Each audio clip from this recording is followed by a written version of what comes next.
This is the full story. Not a summary, not a highlight reel. This is the complete narrative of how an ordinary man, a quiet, forgettable office worker with no special abilities, no hidden bloodline, no latent power of any kind, became the most important person in the apocalypse. Not because he was chosen, not because he was strong, but because he had done something that nobody else on the planet had done. He'd read a book. Kim Dokja spent 13 years of his life as the sole reader of the web novel called 3 Ways to Survive in the Ruined World. 551 chapters, thousands of pages, a story so long and so obscure that its author was essentially writing for an audience of one. And when that novel stopped being fiction, when the events described in its pages began happening in the real world in real time to real people, Kim Dokja became the only human being alive who knew what was coming next. This is Omniscient Reader's Viewpoint, and over the whole of this video I am going to walk you through every major arc of the first 100 chapters, from the moment the world ends on a subway train to the moment Kim Dokja stops being a reader and starts becoming something the story never predicted. If you have already seen our standard coverage of ORV, consider this the director's cut. Every arc, every character, every twist. Now let us begin. To understand what happens next, you must first understand the man at the center of it. Kim Dokja was 30 years old. He worked at a company. He commuted by subway. He had no close friends, no romantic relationships, no hobbies that anyone around him could name. He was the kind of person who occupies space without disturbing it, present in the world but leaving no impression of it. If he disappeared, the gap would close in days. What he had, the one thing that gave his life texture, was a web novel. 3 Ways to Survive in a Ruined World was written by an author who posted under a pseudonym. It began serialization over a decade earlier, and by the standards of web fiction, it was an epic, hundreds of chapters chronicling the story of a man named Yoo Jung-yuk, who survived an apocalypse through a combination of extraordinary abilities, ruthless decision-making, and a power called regression. Jung-yuk could reset. When he died, he returned to the beginning carrying the knowledge of his previous life. He lived through the apocalypse again and again, each iteration refining his approach, sharpening his strategy, wearing away a little more of his humanity with each cycle. It was not a popular novel. The writing was dense, the arcs were long, the protagonist was deliberately difficult to like, cold, violent, willing to sacrifice anyone who could not keep pace. Readers dropped off by the dozens, then the hundreds, then the thousands, and by the final years of serialization, the comments section was empty. The view counts were negligible, and the author was writing into a void. Except for Dokja. Dokja stayed. Not because the novel was easy, and not because he lacked other options. He stayed because the novel was the one place where the world made sense to him. The scenarios had rules, the characters had arcs, the suffering had structure. In a life that felt formless and purposeless, the novel gave him a narrative to follow, and he followed it with the devotion of someone who had nothing else. He left comments. Every chapter, even when no one else was reading, even when the author never responded, he typed his reactions into a void because the act of engaging with the story was, for him, the closest thing to connection. 13 years, 551 chapters, and then, on the day the novel posted its final chapter, the day the story ended, that story became real. It begins on the subway.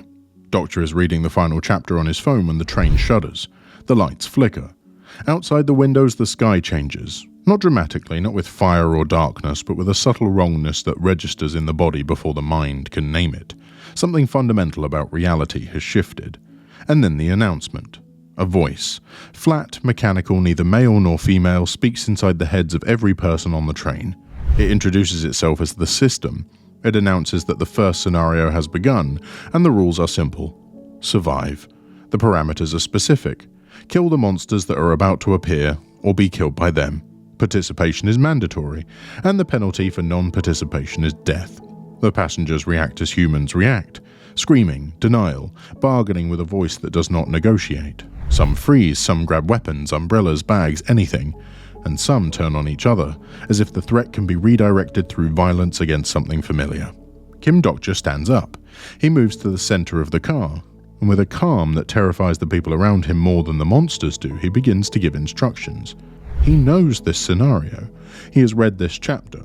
The monsters in the first subway scenario are low tier, dangerous to unprepared civilians, but manageable if you understand their attack patterns and their weaknesses. And Dokja understands both, because the novel described this scenario in detail. He knows which weapons are effective. He knows the timing of the spawns. He knows the hidden condition, the secret objective buried within the scenario that, if completed, grants a significant reward. He organizes the survivors, not through charisma. Dokja is not charismatic. Not through authority, he has none. He does it through specificity. He tells people exactly what to do, exactly when to do it, and he is so precisely correct that obedience becomes the path of least resistance. The scenario is completed. The survivors, dazed, bloodied, and struggling to process what has happened, look at the quiet man who guided them through it and ask the obvious question. How did he know?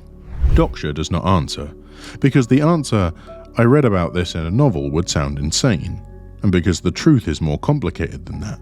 He did not merely read about this scenario, he read about every scenario. He knows the entire plot, and he knows that the subway was only the beginning. And then Dokja meets him, Yu Jung-yuk, the protagonist of 3 Ways to Survive in a Ruined World, the Regressor, the man who has already lived through this apocalypse, not in a novel but in person multiple times. He is in this iteration of the scenarios, moving through the early events with the terrifying competence of someone who has done this before. In the novel, Jung-yuk was the hero, the strongest human, the one who survived every scenario through a combination of overwhelming combat ability, strategic brilliance, and the regression that gave him infinite attempts. He was also, by the later arcs, barely human. His repeated lives had stripped away empathy, connection, and anything that could be optimized for survival. He discarded allies when they slowed him down. He killed threats preemptively. He approached the apocalypse as a system to be solved and every human being within it as either a tool or an obstacle. Dokja knows all of this. He has read every arc of Jung-yuk's story.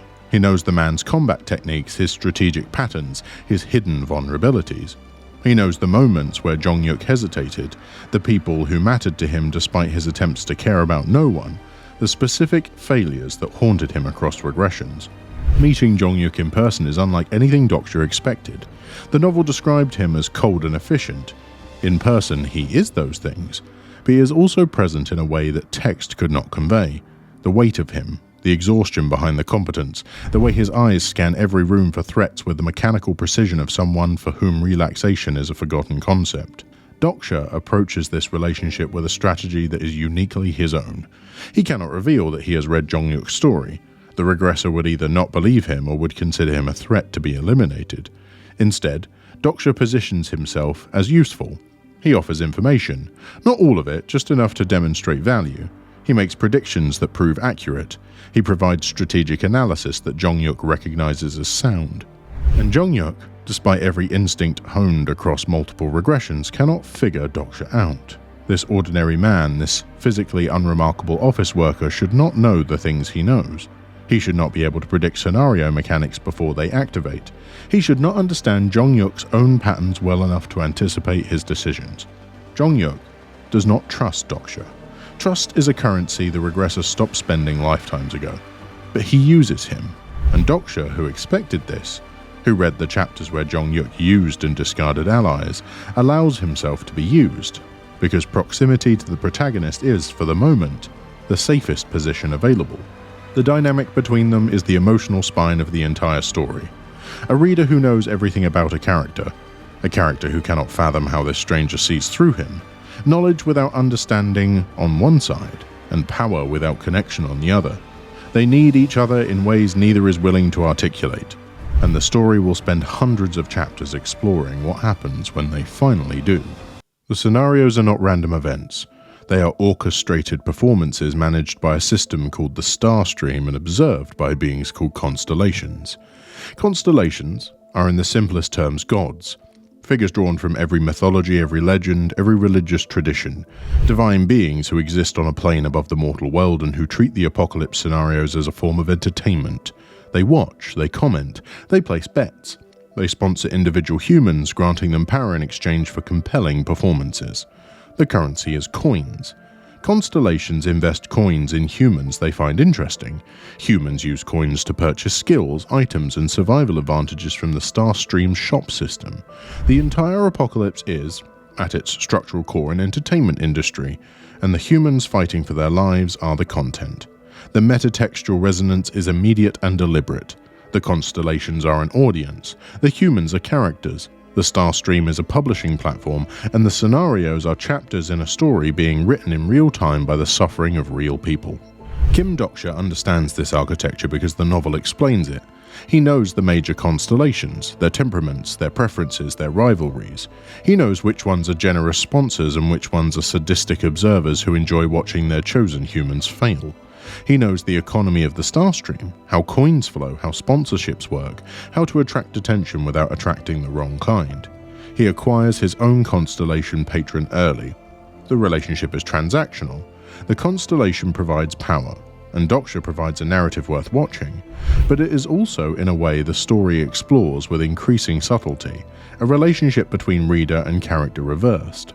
The constellation watches Dokja the way Dokja once watched Jong-yuk, from a distance with fascination, with the mixture of affection and attachment that audiences feel for fictional characters. The irony is exquisite and intentional. Dokja spent 13 years as an audience. Now he is the performance, and the gods watching him are, in every way that matters, doing exactly what he did, reading a story about a person they do not fully understand and becoming invested in his survival. The system is elegant in its cruelty. Humans who receive no sponsorship receive no power. Humans who receive no power cannot complete scenarios. Humans who cannot complete scenarios die. The Starstream is a meritocracy of spectacle. Survival is granted to those who perform, and performance is judged by beings whose standards are shaped by millennia of mythology. The gods want heroes, they want villains, they want sacrifice and triumph and the kind of dramatic irony that makes a story worth telling. Dokja understands instinctively that the constellations are not judging strength, they are judging narrative quality. A human who fights bravely against impossible odds is more interesting than a human who wins easily. A human who makes a painful sacrifice is more compelling than a human who sacrifices nothing. The Starstream does not reward power, it rewards story. The constellation politics intensify as the scenarios progress. Major mythological figures, beings drawn from Korean, Greek, Hindu, Norse, and Chinese traditions, compete for influence over the human narrative. Some want heroes, some want villains, some want tragedies. Each constellation's preference shapes the scenarios they sponsor, creating a world where the apocalypse is not merely survived but performed, and the quality of the performance determines who receives power and who receives nothing. Dokja navigates this with the dual advantage of his novel knowledge and his native understanding of what audiences want. He has been an audience his entire life. He understands narrative satisfaction instinctively, the beats, the reveals, the moments of tension and release that keep a viewer invested. He performs for the constellations not because he enjoys it, but because their investment is the only resource that keeps him alive. The novel's protagonist survived alone. Yu Jung-yuk, across his many regressions, kept his circle small and his attachments non-existent. Companions were temporary, alliances were strategic. The Regressor's approach to the apocalypse was fundamentally solitary. He had learned, through repeated lifetimes, that caring about people was an inefficiency he could not afford. Kim Dokja takes a different path, not because he is more noble than Jung-yuk, and not because the novel taught him a better strategy. He takes a different path because he is a different kind of person. He is a reader, and readers form attachments to characters. They root for people. They grieve when characters die. The entire experience of reading is an exercise in caring about people who are not real.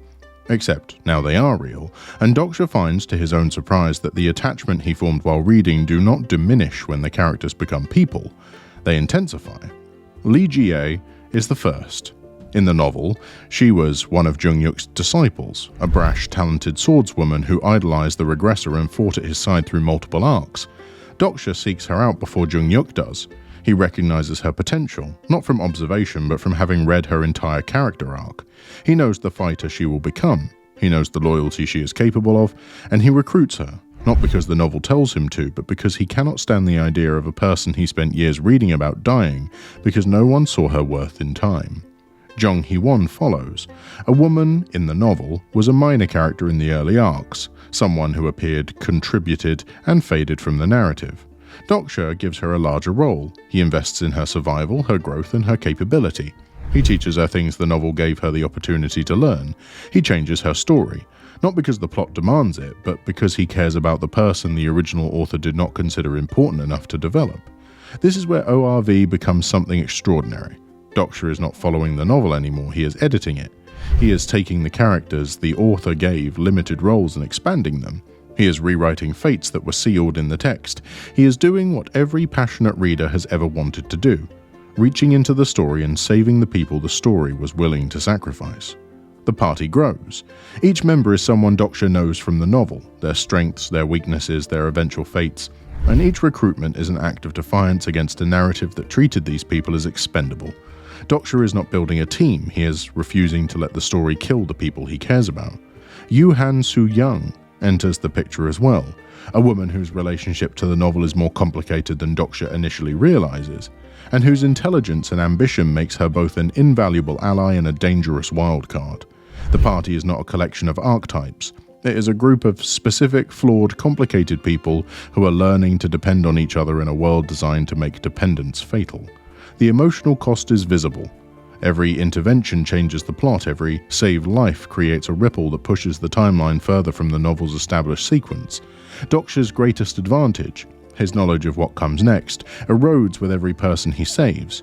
He is trading certainty for connection, strategic superiority for emotional attachment, the safety of the known for the risk of the unprecedented. And he makes this trade willingly, because 13 years of reading taught him something the novel's protagonist never learned. The story is not worth anything if you do not care about the people in it. The early scenarios are filters, simple survival events designed to separate the capable from the incapable. But as the arcs progress, the scenarios evolve into something more sophisticated, more cruel. The disaster scenarios are event-scale challenges that affect entire regions. They are not about killing monsters or completing objectives, they are about choices. Specifically, they are about the kinds of choices that reveal who people actually are when the rules of civilization no longer apply. The Demon King selection scenario is the first of these. The system designates one survivor as the Demon King, a target that everyone else is incentivized to kill. The reward for killing the Demon King is enormous. The penalty for being the Demon King is death, unless you can survive until the scenario's timer expires. Dokja knows this scenario. He knows how it played out in the novel. Who was selected, who survived, who died, who betrayed whom in the desperate scramble for survival. He knows the optimal strategy. He also knows that the optimal strategy, as executed in the novel, required sacrificing several people to create a diversion. And here, for the first time, Dokja's knowledge collides directly with his conscience. The novel's version of this scenario was efficient. Jong-yuk managed it with cold precision, minimizing his own losses while allowing acceptable casualties among people he did not consider essential. The narrative presented this as pragmatic, necessary. The cost of survival in a world that does not reward sentiment. Dokja cannot do this. He knows these people. He has spent weeks with them, fighting beside them, eating with them, watching them grieve and adapt and find moments of laughter in a world that has ended. They are not narrative tools to be sacrificed for plot efficiency, they are people. So he improvises. He deviates from the novel's solution. He constructs an alternative strategy that preserves more lives at the cost of greater personal risk, placing himself in danger that the novel's protagonist would never have accepted, because the novel's protagonist did not love the people around him the way Dokja does. The strategy works, barely, with costs that are real and painful. People get injured, trust is tested, and Dokja makes promises he is not certain he can keep. But everyone survives. And the deviation from the novel's plot, the butterfly effect of Dokja's compassion, sends the timeline into territory that his 13 years of reading cannot predict. The subsequent disaster scenarios follow the same pattern of escalation. Each one presents a scenario-scale moral dilemma.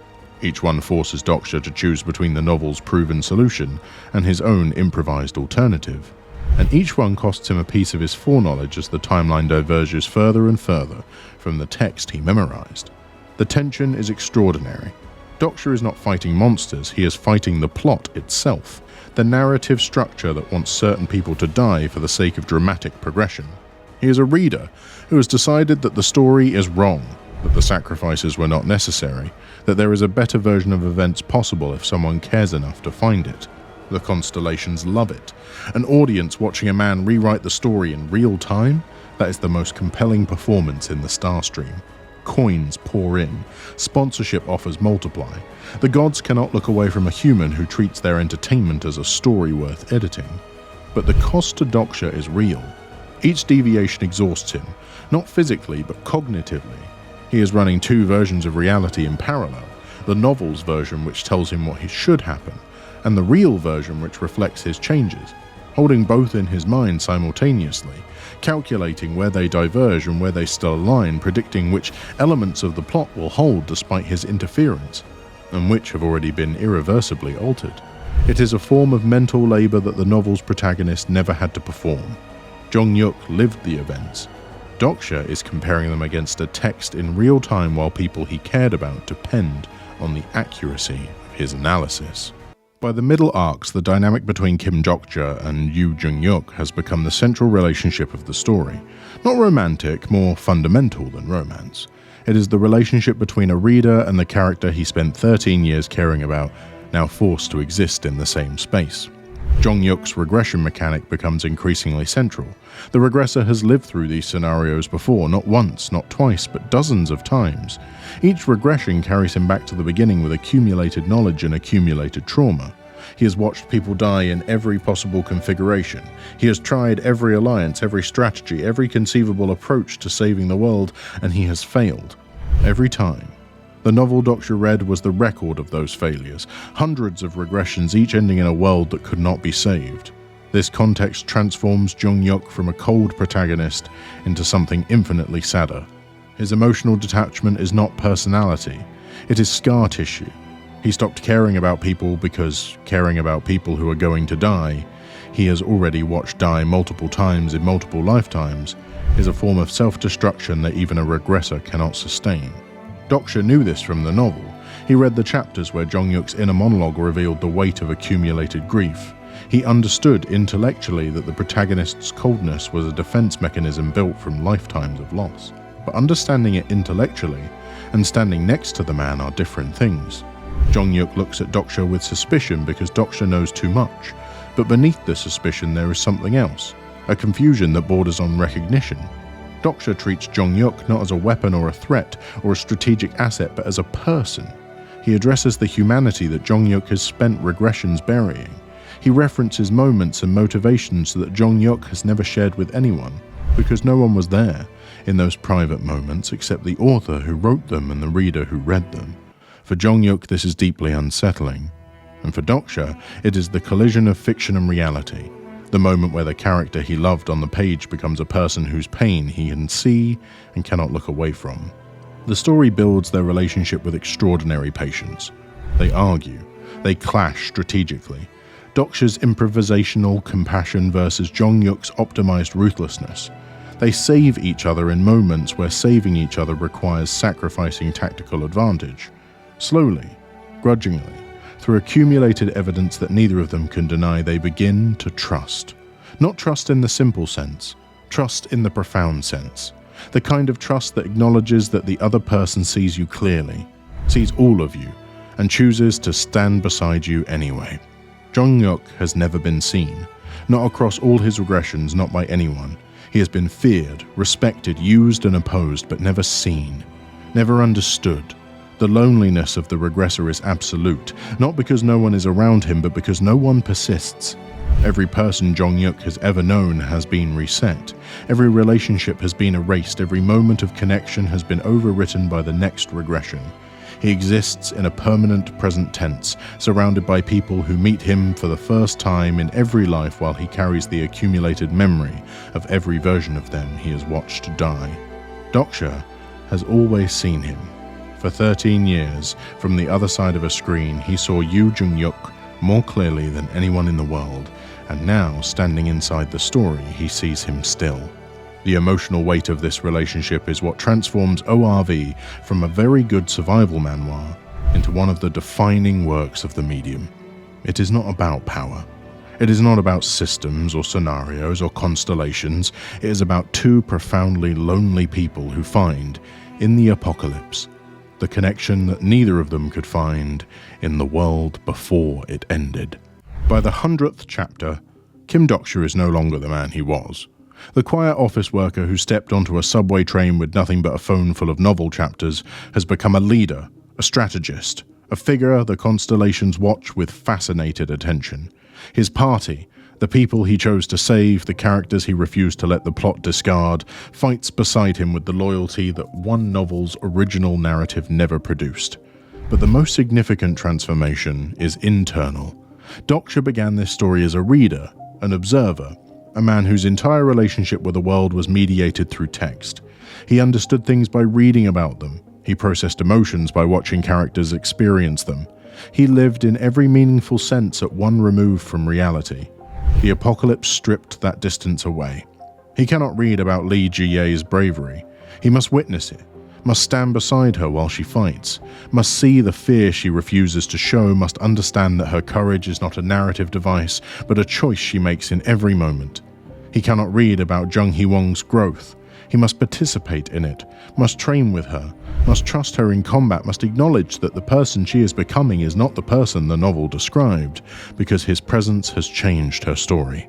He cannot read about Yoo Jung-yuk's pain.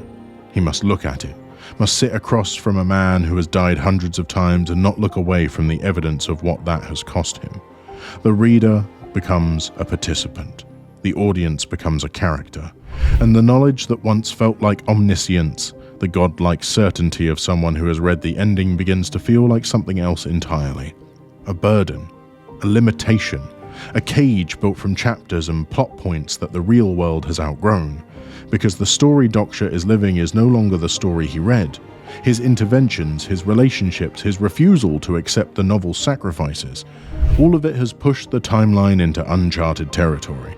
The novel cannot tell him what happens next.